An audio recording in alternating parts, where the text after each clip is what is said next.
Vamos conversar um pouquinho sobre essa situação com Marcos Ferreira, que é geofísico do Serviço Geológico do Brasil. Ele pode ajudar aqui a explicar um pouco para a gente todas as questões técnicas que vêm por trás de um caso como esse, de um terremoto dessa magnitude e que tipo de repercussão que a gente pode esperar.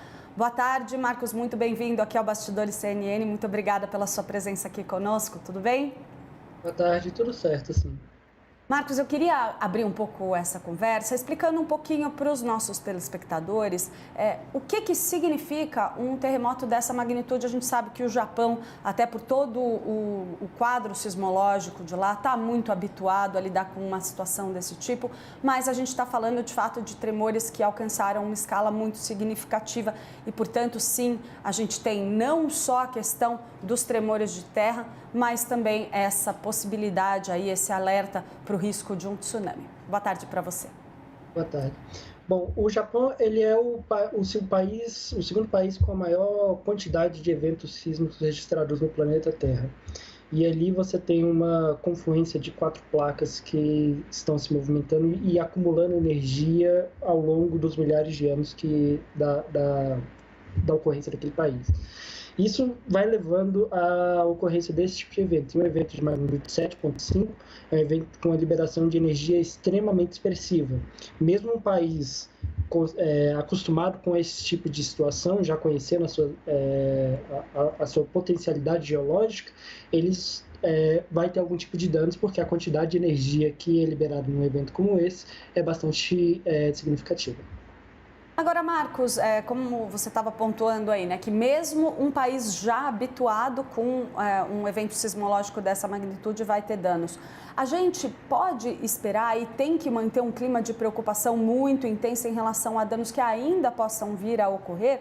Isso pensando, claro, num cenário em que a gente não tenha novos tremores muito intensos, né? Mas com esse alerta de tsunami, essa perspectiva, a gente pode ter ali como que é a evolução, por exemplo, estrutural, onde você teve um evento e depois a gente ainda pode ter mais desmoronamentos, podem ser detectadas aí mais vítimas em destroços e assim por diante.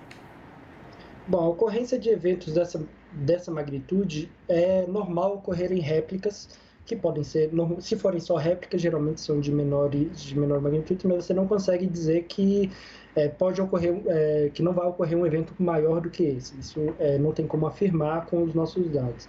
E claro, estruturas que às vezes já passaram por algum tipo de dano podem sofrer um pouco mais com eventos de intensidades menores. No entanto, essas estruturas geralmente já são preparadas para aguentar algum tipo de vibração com relação a este tipo de movimentação.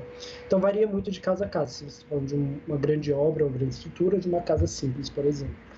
Explica um pouco para a gente como funciona esse preparo das estruturas de construção para suportarem esses tremores, né? Eventos como esse. Como todo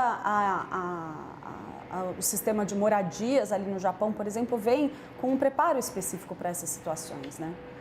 Isso. Os estudos geológicos, eles são feitos em diversas regiões para poder você entender quais são as potencialidades de cada região, ou seja, o que o Japão espera, vamos dizer assim, de vibração é diferente do que, por exemplo, o Brasil espera ou de que Portugal espera, por exemplo. O Chile, por exemplo, tem uma situação bastante similar. Então, esses países que já se sabe que ocorrem eventos de grande porte, já conhecem qual é o nível de vibração possível esperado. Claro que surpresas podem ocorrer, porque nós não conhecemos toda a história geológica com monitoramento constante. Então, a gente tem isso nos últimos 120 anos, vamos dizer assim. Então, na definição das normas de construção civil, esse tipo de coisa já é esperado. Então, se você está esperando uma estrutura de grandes portes, você coloca um nível de segurança maior e você vai fazendo isso abaixando, dependendo do nível você vai baixando de um prédio grande, de uma casa, enfim, de uma barragem e por aí vai. Obrigada, Marcos. A gente volta daqui a pouquinho com você com mais informações aí, tá? Obrigada pela presença aqui.